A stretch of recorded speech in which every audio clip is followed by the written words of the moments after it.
and I did quite a while ago. I guess they're going through my archives, and I looked it up, and it was an episode that I called Joe Biden and the Jews. I listened to it because it is available on all my other sites, and I didn't think there was anything in there that constituted hate speech. So for 1 week, I am running the program live on one of my other YouTube channels. I have several. But that's the way it goes. You know, you can't tell. And I mean, in my appeal to them, I said, first of all, both Dooovid and I are, we're pretty good Jews. I mean, we're not anti-Semites. And I really, think that, and also I happen to know something about community standards. I'm a veteran radio host who's broadcast on numerous stations in Greater Boston. And, I knew how to observe community standards, and I knew how to observe, FCC regulations. Not that I did it perfectly, but I was pretty good. And so I would have to assume that this quick 1 week suspension must be political in nature, because I know that I didn't say anything hateful. I'm not a hater, and I don't harbor hatred toward any person or group, and neither do you. No, of course not. Yeah, so that's the world we're in now, Dooovid. And, I've been told by people who understand how this works that my YouTube has been very severely shadow banned. I continue to do what I do, and I continue to expand the number of venues that carry the show. I'm now on SoundCloud. So, I'm doing what I can in this present atmosphere, but there's a couple of issues that I'd like to get into. First of all, and most importantly, there is really a complete fiasco, a complete disaster right now at the Kabul airport, the Hamid Karzai airport. There was just this morning a suicide bomber killing 13 people and injuring countless others, including 3 American soldiers, at a hotel near the entrance gate, one that was being used to help coordinate people who were trying to get the hell out of there. I think that there's, from what I'm looking at on the Gateway Pundit, they have people who are saying that there's more coming, and that it's going to be it's really a horror scene over there. What do you know about it, Dooovid? Yeah, I haven't been following Afghanistan so closely. I watched the Hoover Institute, the Goodfellows with General McMaster and Niall Ferguson, and they're predicting, God forbid, like some sort of Carter fiasco, and there might even turn into some sort of hostage crisis, and are pretty bearish on the perspectives and just the incompetence on all levels of, especially McMaster, of how this could have been handled better. I know, God forbid, Prime Minister of Israel, Naftali Bennett, is in Washington now, and they canceled his meeting with Biden today because of this. And I mean, they're rescheduling. I think that said Naftali Bennett's probably going to stay over Shabbos now, and I think the press is largely not going to give too much coverage to the Bennett Biden summit, and both of them are pretty unpopular, largely due to COVID-19 resurgences, especially in Israel, because the vaccination was so successful, and it looked like Israel was going to get back to normal. So the biggest thing hurt. I mean, Bennett was never that popular in the first place, as we discussed. His path to prime ministership, but with the COVID-19 numbers so high, he's facing real internal Israeli pressure, and also no one in the American media wants to hear Israel's message, because Israel's message is basically going to be warnings about Iran. And my estimate, just read on prediction of the climate of U.S. politics is, we're going bankrupt.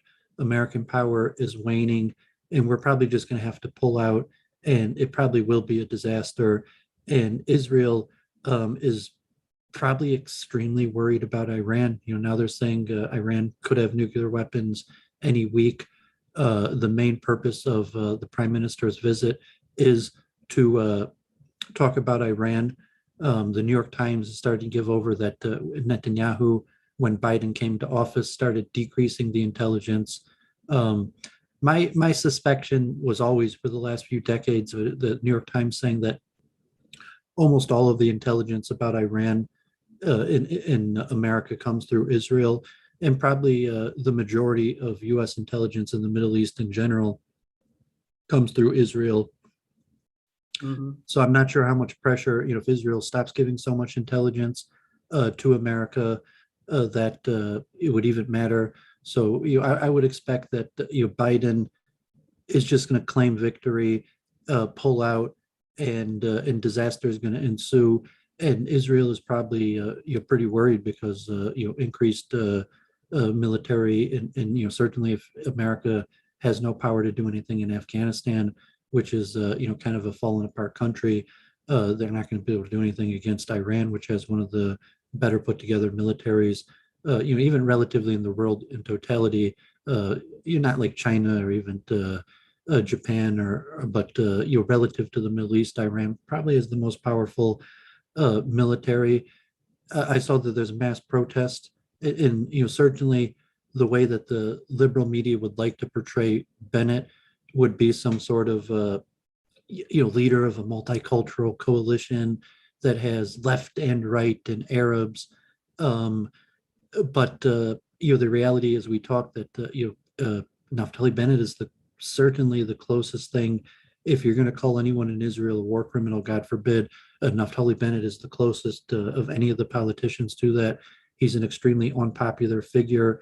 There are hundreds and hundreds of videos of him online saying, relatively for a leftist, horrible things. So I don't think there's any way to spin, for the Biden constituency, that it's going to be some sort of win. Like saying that the media would like to make, Biden's competent and knows what he's doing, and to have some sort of photo op and good meeting with that hasn't Bennett. worked for them at all. I mean, in any case, Well, they try to push it as Bennett is this leader of this, new coalition that has right and lefts and Arabs, and the first ever woman, the first ever deaf person, the first ever, so on and so on. right. But the reality is, no one on the left is going to come and cheer Bennett. Like he's a settler. He rose to power as someone to the right of Netanyahu, someone who was going to unquestionably be in defense of settlements. So it's probably going to be a media disaster where it's just going to be clown world, where the media is trying to portray some sort of Biden Bennett summit as a victory for the left. But because that's probably impossible, they're just going to sweep it under the rug. And I assume, like you notice, there's almost no media coverage of Israel right now. And it's kind of funny, like, why the left doesn't just let America's power decline, just say we don't have that much power, we can't do anything in Afghanistan. Maybe we'll take in a few 100,000 refugees and save as many people as we can. But you see the establishment, there's higher forces that the left, Trump was kind of willing to let, say, we just can't do it anymore. It's not possible. It's not feasible. But there's no voice on the left that's really saying that like, I'm sorry, America's power has declined. And I know what's happening there is horrible and goes against everything we stand, but we just don't have the power to do anything about it. No, and I think that this would never have happened under Trump. Trump did work out the withdrawal arrangements, but obviously he would have done what any normal administration would have done, which would have been to withdraw the American citizens and our allies first and quietly, and then the military would have been the last people to leave.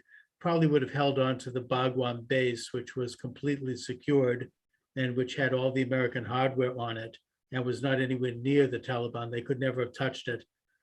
And maybe even contracted to private military. But I mean, Michigan, Betsy DeVos's brother, Eric Prince, they're trying to attack him for making his own flights. He's like the military contractor could still get people out.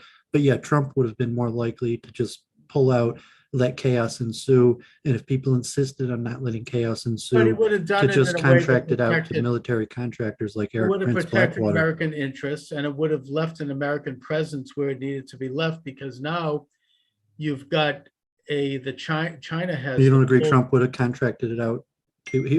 Trump was the mastermind of the whether he withdrawal contracted it or and the not, saying the we point- can't do anything about it, but Trump probably would have contracted it yeah, out probably, to Blackwater. But the point is, it would have remained in American hands, just that one area with the central control, and let the rest of them do what they want. But now the problem is that with this victory on the part of the Islamic terrorists, they now, with their Chinese allies, they have a firm road, like the belt, the Silk Road, all the way from China through Afghanistan, Iran, and then on to Turkey, without any interruption. And it just enhances that balance of power. Now China is rattling the saber at Taiwan. They're telling Taiwan, you can't depend on the United States. Look what they did in Afghanistan. And that has real weight. That's not a joke. That's something that very well could be imminent. You've got instability with Israel in terms of facing off against Iran. And Israel is now basically letting it be known that they might have to do it alone without the United States, maybe in alliance with the Saudis and maybe some other in Egypt, perhaps. But the result is instability all over the world, with weakness and a terrible retreat, a horrible, feckless, policies on the part of this country. The worst military disaster, the stupidest military disaster since Hannibal brought elephants into the Italian Alps. I mean, and that ended up with the destruction of Carthage. and altogether with the lies, the media and the political machine just telling lies that not even any liberal could believe anymore. Nobody believes it. It's like, it kind of reminds me of the final straw that broke the Soviet Union. I was talking to my guest earlier, that it was a lot of things. It's an interesting subject, but the final thing was Chernobyl. When the Chernobyl nuclear meltdown happened and it let out a radioactive cloud across Europe, and it was a complete disaster, the communist Soviets denied that this was happening for several weeks. And then when they were finally forced to admit it, because the whole world was in an uproar, they blamed the United States and the Western powers. They said it was a conspiracy on part of the bourgeois Americans. And at that point, the Russian people just no longer believed it. They were like, we've had enough of this. This is insane. After all the lies that they'd been told, going all the way back to Lenin. And that was the death knell for the Soviet Union. Now, I'm not saying that will be, I think that politically speaking, this could be seen as the death knell for Biden and his corrupt, I hate to use the word, I hope I get banned for this, but illegitimate regime. Not that he isn't president, he was sworn in on January 20th. I recognize that. Well, the unfortunate reality is the few resources that they have, they're probably paying somebody, like old school Russia, to watch you and have you shut down. Instead of doing their job, they got someone watching you trying to shut you down. God forbid. Exactly. And so what's going to happen now is that everybody is jumping off the ship with him. And it's going to be a complete rout in the midterms. This is why Nancy Pelosi right now is having emergency meetings. She's not stupid, to get this $3 trillion debt bill passed so they can hand out money to all their friends in Washington and foreign dictators and other special interests, because they know that they're not going to have the political will or ability to do this down the road, even down the road by months. They got to get it done right now because the bottom is falling out. I saw in the paper today, they're like, oh no, God forbid, unemployment's going to end September 4th. And I was like, they're still giving unemployment? Dooovid, yeah, and they're paying people not to work, which is why there's been shortages of labor. I want to talk a little bit about a local Michigan issue, and I want to be careful here because it gets into a topic that questions the 2020 election, and I'm not here to do that. I'm here to talk about the fact that you have this radical Obama-appointed judge, Linda Parker. I don't know if you know about this, but No, I would say I'll search right now as you're telling me. look at the Gateway Pundit. She has ruled that lawyers Sidney Powell and Lynn are, basically. Well, I saw that story. I just didn't connect to Judge Lynn Parker. They're going to be fined, and they're going to possibly be disbarred simply because they questioned the legitimacy of the election in Michigan. They're going to be punished for suing the state for election fraud. Now, they had grounds to sue the state for election fraud. Now, you may not think that they were right, but there was enough evidence gathered for them to bring that case. Now, I'm not commenting on the case itself here, so you YouTube censors, just know that. I'm simply pointing that this is what people do. This is what lawyers do who represent people. They bring lawsuits, and if they lose that lawsuit, then they move on. They don't get penalized, and they don't lose their licenses for this. This is the most fascist thing. I mean, this is so corrupt and so troubling. And I think that it coincides with what I would contend is a very corrupt and dictatorial governor and secretary of state and attorney general in your state. I mean, I think that they're among the worst of the so-called, battleground states. I think that there is definitely issues that could be brought up in a legal jurisdiction. I mean, why did the state shut down their counting at 10:30, on election evening? What happened in Wayne County? There's all these affidavits about people driving up in white vans filled with ballots. What about Antrim County with the voting machines switching votes? There's several other things. Attorney DePerno has issued reports showing that some of the voting machines were online on the election day. And by the way, that's something that has been noted by people like Elizabeth Warren here in Massachusetts and Amy Klobuchar. And, Lester Holt did a segment on this in 2019. So this isn't made up. These are real questions. Now, the result of those questions, who knows? Maybe they will turn out to be legitimate or not. But the fact that you have people who want them to be heard in a courtroom is what we have. That's why we have a system of justice. That's what they're supposed to do. And to have this judge not only throw out this case, but say that she's going to penalize the lawyers. What the hell is going on? I mean, this is fascism. I'm sorry, but what is this about? Yeah, I mean, I'm not so prescriptive on, maybe my estimation of human nature was never that strong. It's just the spoil system. People are using their power, and I'd first seen it relatively just in small time in Jewish institutions, where you have charity dollars. Someone's supposed to raise up an institute, get people interested, and they fail. They hire their friends, they waste all the money. The only people that show up are people that are getting paid to show up. And then if you're trying to do your own thing and have success, instead of helping you out, they'll try to ruin you because the funders, they don't want them to lose their backing. So on the larger scale, that's just how corruption works at any level. People, God forbid, like the power outages, all the problems happening here in Michigan, they're not going to be able to fix that. So the people that, it's like, I'm in charge now and you'll accept my leadership. And if you don't, I'll try to ruin you. And I'm not going to let you, so to say, go out on your own and try to do your own thing. So, I mean, it's just normal vindictiveness. And, unfortunately, I think the US government, I don't say unfortunately, but the spoil system is a reality.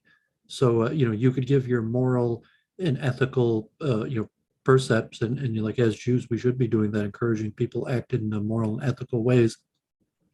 But the U.S. system in general is a spoil system, and there is privilege and certain amount of power to the people in the seats, and you could expect them to use that power to maintain their power and to increase their power and any discretionary authority that from an ethical moral point, because there's always issues that come up and the system isn't ready for that. You have to give discretionary power to people, but the discretionary power that's given to people is largely used to increase power. And so I would agree with you. It's a failure of societal lack of morals, ethics, corruption, compassion for each other. I'm just not so convinced that Trump or the Republicans would have been any better. at least if they didn't grow the government so fast, that the bigger the government, the more the corruption.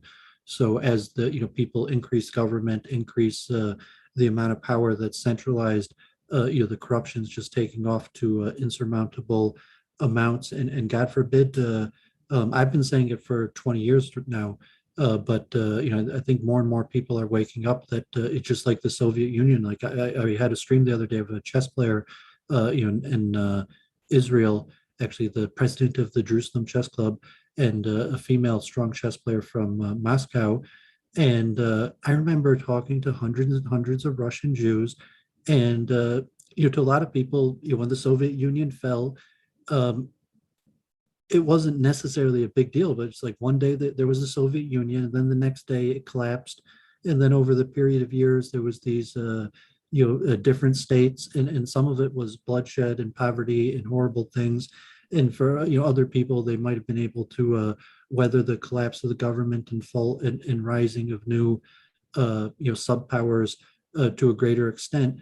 But really, unfortunately, I think that's going to happen here in America, and they're probably just going to accelerate it.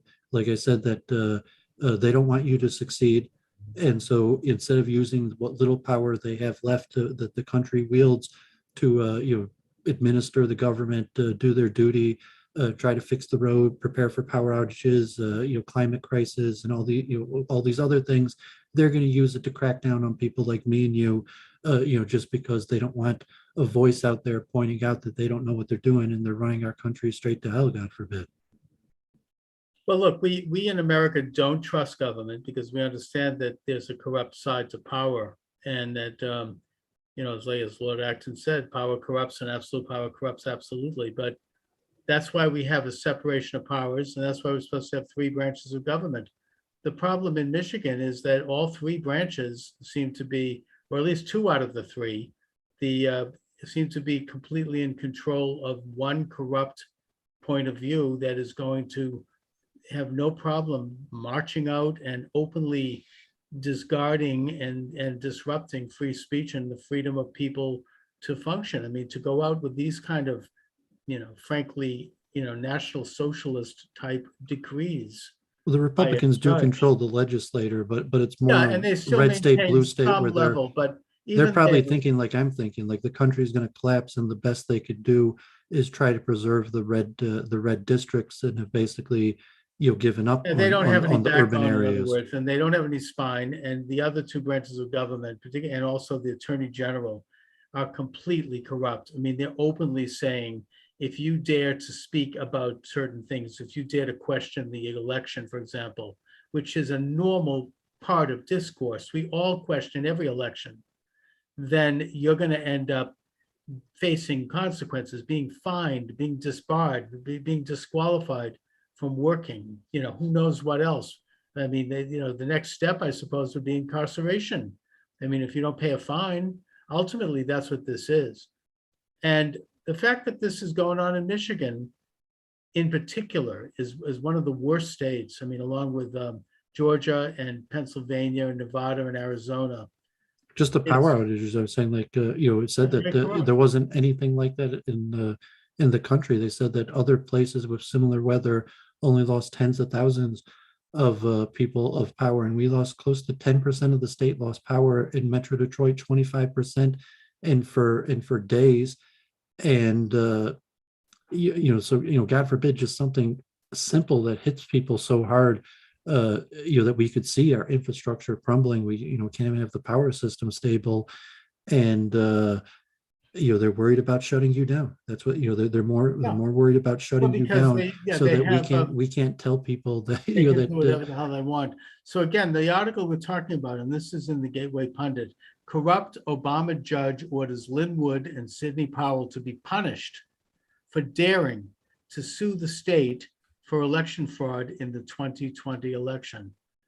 First of all, they didn't sue the state. They were representing clients who were suing the state. These are people who, filed affidavits. They're lawyers. Lawyers should be able to represent a client.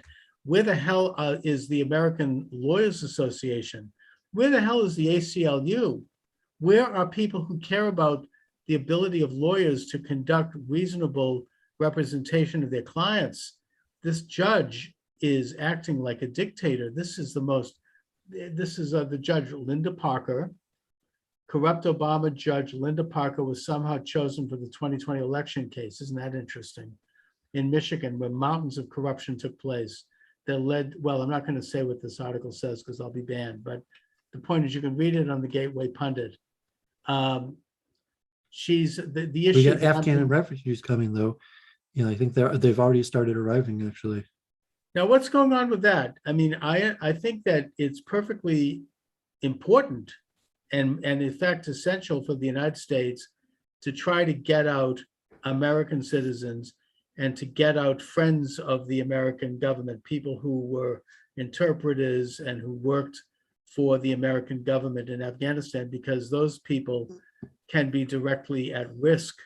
That's what we did with Vietnam, and that's, this is what you have to do. I mean, we should have done it months ago instead of having a situation now where people are getting blown up by suicide bombers.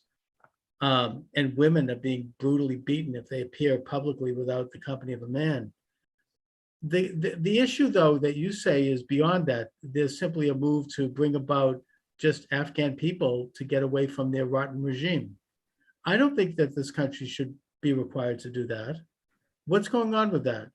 Yeah, the economy is not really stable at this point to provide anything from here, just to give them charity here. No, in America, they have to create their own, destiny. They have to, fight their own fight in their country. We can help them there. I mean, certainly, and maybe we could help them, with other nations around Afghanistan, but we don't have to take refugees from Afghanistan because they live in a horrible country. I mean, if that were the case, we'd have to take 300 million Muslims, I mean, in the world who live in these hellholes.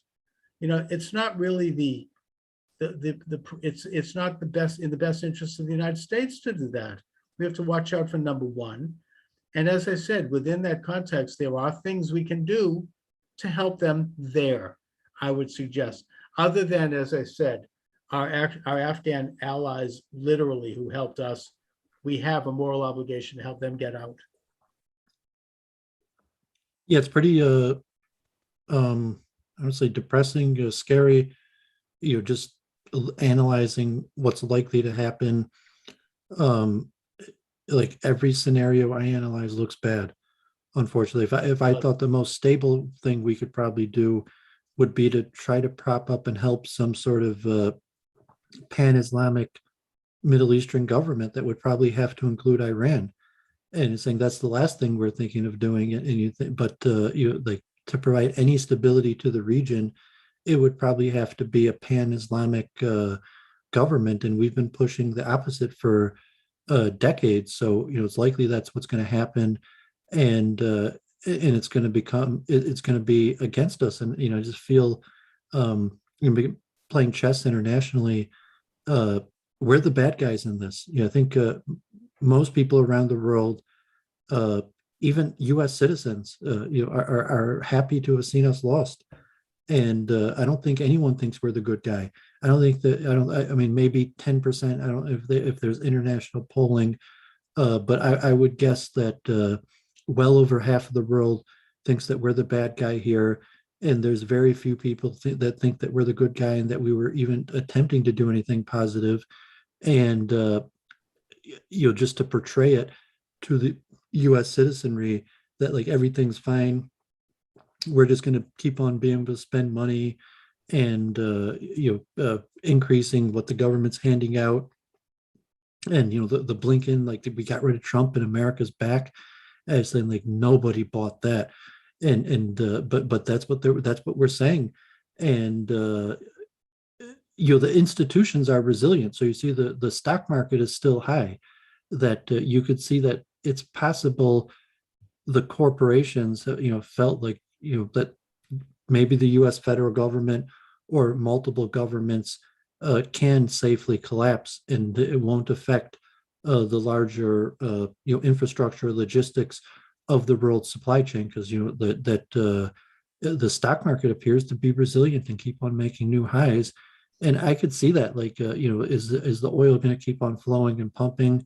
are all these products still going to keep on getting made and delivered, and even the food chain and all these various things, that it's interesting that the stock market was making all-time highs at the same Well, time. Wall Street's fine, but the point is, I don't know if you saw this, but I mean, apparently. you're taking that the Wall Street is said that the corporations can be successful even if the U.S. government and international order collapses. That might not necessarily be a reflection of production. It could be simply the infusion of capital that is as a result of easing. But Vice President Kamala Harris, halfway around the world in Singapore, speaking to an audience, made a very weird comment saying that people should buy their Christmas toys now because they may not be able to get them at Christmas time, and that there may be major shortages in the supply chain. She blamed global warming for this. She said the global warming is damaging America's ports and it's damaging American transportation. But I mean, I think that she might be half right in that there is going to be some shortages, and maybe the so-called deep state, whatever you want to call it, the Great Reset. They're looking for the next horror, the next world catastrophe to ask us to give up our individual rights, and that's going to be global warming.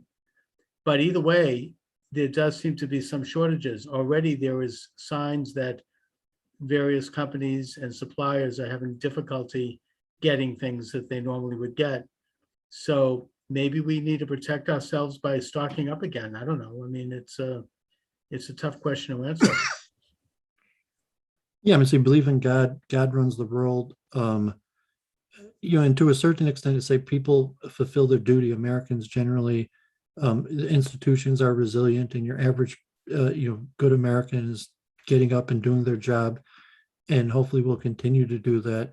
And it could be, like you said, in Russia, that a lot of places, even after the Soviet Union fell, that people just still got up and did their job, and society functioned as the government collapsed and new governments formed. And it's unfortunate to say that, but really that's all we could do is just get up and do our job, try to fulfill our duty, and commentary, encourage people to be moral, ethical people.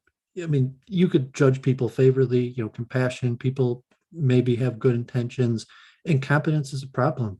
And the order, this kind of idea of fairness, things have to be fair. You're generally just leading to incompetence, because people are being put in charge of things that they don't know how to run, and they're collapsing. And maybe we could. We've talked about in the past skilled labor shortages, your reliance on foreign intelligence, the infrastructure, in America being past its useful life, and there might be some sort of reset that could happen, so to say, peacefully, and we're able to somehow get along together and get the right people into the right jobs in order to rebuild our society. But it doesn't look like that. In fact, God forbid, I feel the karma on the street, even worse, like the level of conflict and strife seems to be increasing. Although, people are still people, if you believe in the common decency and goodness of humanity, as say your average American is, still trying to take care of their family, getting up, doing their job, trying to be an honest and good citizen, while we all look around and see the empire crumbling. Well, Dooovid, I guess that kind of says a lot there. I just got a notice that I've been suspended on TikTok.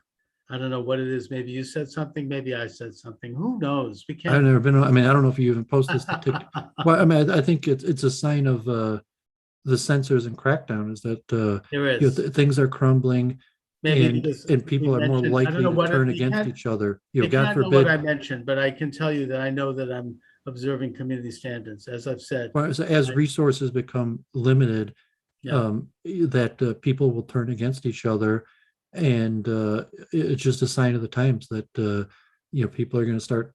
People are more likely to turn against each other and fight over the scarce resources than pull together. Right. Well, and it's a and you know, scary scenario. Anyway, Dooovid, I'm going to wrap it up for today because I need to do a few things to get my new room here a little cooler. I'm getting, whoop, okay. okay, well, Um, hopefully, keep on praying. God runs the world, controls, so say the hearts and minds of people, and redemption can come at any time. So a lot of times it works that way, where it has to be that our mind tells us that everything, there's no way it could be, no way it could work out. Everything I see tells me disaster is going to happen, and the purpose of that is so we return and put our trust in God. So that's probably what we should do. That's a good sentiment to end it on, and certainly something to think about. So, Okay, so be hopefully talk well. next week. We'll talk next week. Keep up the good work over there at your channel. Okay, you too. Shabbat shalom, and pray for better Shalom things. Shabbat. Thank you.